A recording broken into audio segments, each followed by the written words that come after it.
વિદ્યાર્થી મિત્રો, આજનો વિડીયો છે બેઝિકલી ઇન્ડસ વોટર ટ્રીટી એટલે કે સિંધુ જળ સંધિ વિશે. પણ આ વિડીયો શરૂ કરતા પહેલા 2 દિવસ પહેલા જે પહલગામ જમ્મુ કાશ્મીરમાં જે કૃત્ય કર્યું આતંકવાદીઓએ, જેમાં ભારતના 25 નાગરિકો અને ઓવરઓલ 26 એટલે કે એક નેપાળના નાગરિક જેમના મૃત્યુ થયા.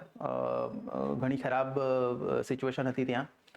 તમે બધાએ વિડીયો જોયા છે ન્યૂઝમાં અને ઘણા બધા વિડીયોઝ તમે જોયા છે રિલેટેડ. તો આ વિડીયો શરૂ કરતા પહેલા જેટલા પણ આપણા ભારતના નાગરિકો છે કે નેપાળના નાગરિક જેમનું ડેથ થયું છે, એમની આત્મા માટે ઈશ્વરને પ્રાર્થના કરીએ છીએ કે એમની આત્માને શાંતિ અર્પે અને એમના પરિવારજનો જે હાલ બહુ ખરાબ સિચ્યુએશનમાં છે કે બહુ દુઃખદ સિચ્યુએશનમાં છે, એમને ભગવાન શક્તિ આપે કે એમણે જેના પણ સ્વજનો ખોયા છે એ લોકોએ, તો એમનું દુઃખ જે છે એ ભગવાન હળવું કરે એવી અમે આશા રાખીએ છીએ. અમે ઈશ્વરને પ્રાર્થના કરીએ છીએ આ વિડીયો. અને ભારત સરકારને અમે રિક્વેસ્ટ કરીએ છીએ કે આ જે કૃત્ય કર્યું છે આતંકવાદીઓએ, એના માટે સખતમાં સખત પગલાં લેવામાં આવે અને બીજી વખત આવી રીતે કોઈ બી દુનિયાના કોઈ પણ ખૂણામાં આવું કોઈ કૃત્ય ના થાય. સ્પેશિયલી જ્યાં ટુરિસ્ટ સ્પોટ્સ છે, કેમ કે લોકો ત્યાં એન્જોય કરવા માટે આવે છે અને આવી જગ્યા પર જ્યારે ફાયરિંગ થાય, કોઈને અનએક્સપેક્ટેડ હોય છે કે આવું કોઈ થશે આવી જગ્યા પર. લોકો તમે જોયું છે ને વિડીયોમાં કે એક કપલ જે છે એમનું 7 દિવસ પહેલા મેરેજ થાય છે અને 7મા દિવસે એના હસબન્ડની ડેથ થાય છે, જે આપણા નેવીના પણ એ હતા, એમ્પ્લોયી હતા, નેવીના પણ એ ઓફિસર હતા. તો આવી રીતે આવું કૃત્ય કોઈ દિવસ ના થાય એની માટે પણ ભારત સરકારને રિક્વેસ્ટ છે કે થોડુંક સિક્યોરિટી બાબત પર પણ ધ્યાન આપે, જમ્મુ કાશ્મીરમાં સ્પેશિયલી. કેમ કે પાકિસ્તાન તમને ખબર છે પેલી સાઈડથી ઘણી બધી સિચ્યુએશન એવી ક્રિએટ કરે છે કે જેના લીધે જમ્મુ કાશ્મીરમાં જે છે એ ટુરિસ્ટ સ્પોટ જે છે ત્યાં લોકો ના પહોંચે કે ત્યાંની આપણી ઇકોનોમીને હર્ટ કરે. ઇવન ચાઇના પણ આમાં રોલ પ્લે કરે છે ક્યાંક ને ક્યાંક કે ભારતમાં સ્પેશિયલી અશાંતિનો માહોલ બને રહે. અને એના માટે ઘણી બધી એવું નથી કે ફક્ત આતંકવાદી હુમલો છે આ, તો પણ આના સાથે ઘણી બધી ઇકોનોમિકલ સિચ્યુએશન્સ ને ઘણી બધી સિક્યોરિટી વસ્તુઓ જોડાયેલી હોય છે. તો આ વિડીયો શરૂ કરતા પહેલા હું રિક્વેસ્ટ ભારત સરકારને જે કરું છું, એમાં મને લાગે છે ત્યાર સુધી વર્ક ચાલુ થઈ ગયું છે અને એમાં સૌથી ઇમ્પોર્ટન્ટ જે વર્ક છે, જે 5 પોઈન્ટ્સ ભારત સરકારે ઇમ્પ્લિમેન્ટ કર્યા છે, એમાં સૌથી ઇમ્પોર્ટન્ટ જે છે આજનો વિડીયો જે છે એના રિલેટેડ, તો સિંધુ જળ સંધિ. કેમ આ સિંધુ જળ સંધિ ઇમ્પોર્ટન્ટ છે તો આ વિડીયોમાં જોઈશું આપણે. શું સિંધુ જળ સંધિ જે છે એ ક્યારે થઈ હતી, કોની વચ્ચે થઈ હતી, કોણ વડાપ્રધાન હતા અને આના કયા કોન્સિક્વન્સીસ ભારત પર અને પાકિસ્તાન પર પડે છે, એ આ વિડીયોમાં આપણે આજે જોઈશું. ચાલો શરૂ કરીએ આ વિડીયો.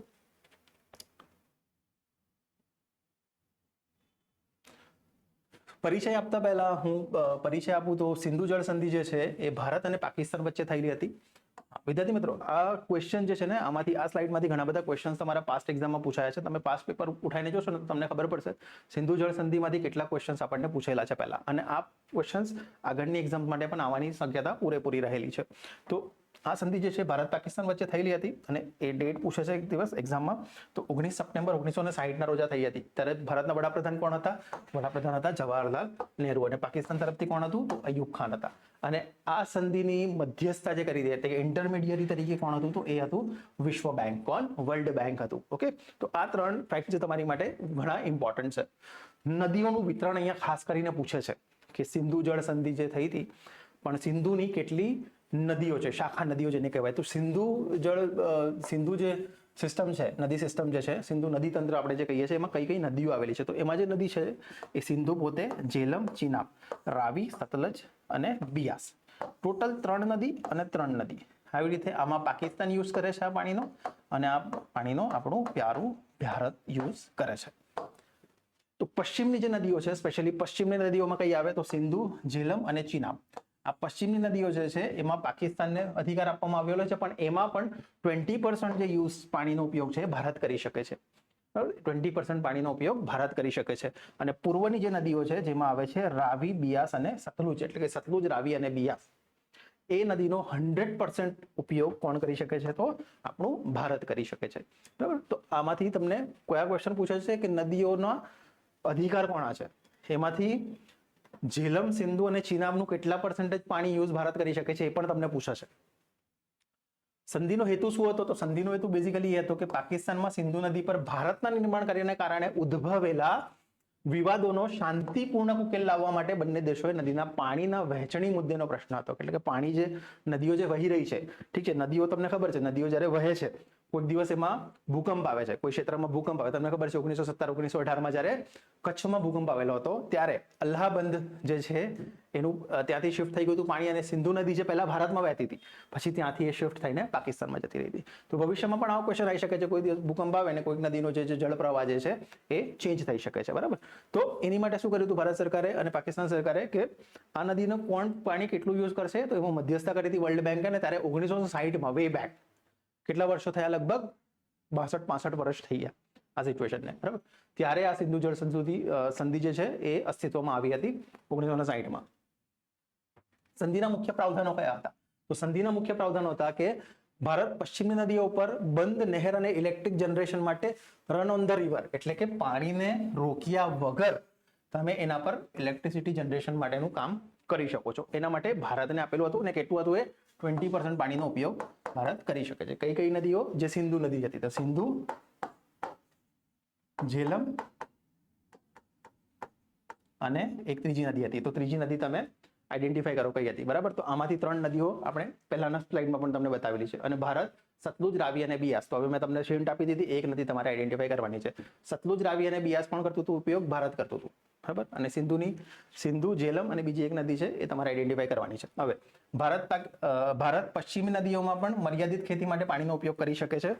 કોઈ પણ નવા પ્રોજેક્ટ પહેલા પાકિસ્તાનને જાણ કરવાની ફરજ હતી આ ટ્રીટીમાં, અને આપણે એ કરતા પણ હતા, આપણે એ ફોલો કરતા પણ હતા. અને ચોથું જે છે, કોઈ પણ વિવાદની સ્થિતિ માટે શું હતું, તો પરમનન્ટ ઇન્ડસ કમિશનની જોગવાઈ કરવામાં આવી હતી. પરમનન્ટ ઇન્ડસ કમિશન હતું. પણ હવે ભારત સરકારે આ ઇન્ડસ ટ્રીટી જે છે એને સમાપ્ત કરી દીધી છે. 1960 થી ચાલુ હતી અને હવે ભારત સરકારે એને ખતમ કરી દીધી છે. એટલે કે એને સંપૂર્ણપણે એના પર બેન લાવી દીધો છે. હવે નવા જે પણ કોન્સિક્વન્સીસ હતા એ પાકિસ્તાનને ભોગવવા પડશે આના. કેમ કે ત્યાંથી ભારતમાંથી જેટલું પણ પાણી જતું હતું આ નદી તંત્રના થ્રુ, એના પર હવે પ્રોજેક્ટ્સ આવશે, બંધ બાંધવામાં આવશે અને એ પાણી જે છે હવે રોકવામાં આવશે. એટલા માટે તમને ખબર છે કે હવે પાણી ના મળે એટલે ખેતી માટે પ્રોબ્લેમ થશે, અને ખેતી ના મળે તો ખાવાનું ક્યાંથી મળશે, બરાબર. તો વિદ્યાર્થી મિત્રો, આ વિડીયો તમારી માટે કેમ ઇમ્પોર્ટન્ટ છે? કેમ કે સિંધુ જળ સંધિ વિશેના ક્વેશ્ચન તમને 100% આવવાના છે નેક્સ્ટ એક્ઝામમાં, અને એની માટે તૈયાર રહેજો. અને આ જે ભારત સરકારે કામ કર્યું છે એ બહુ સરાહનીય કાર્ય છે.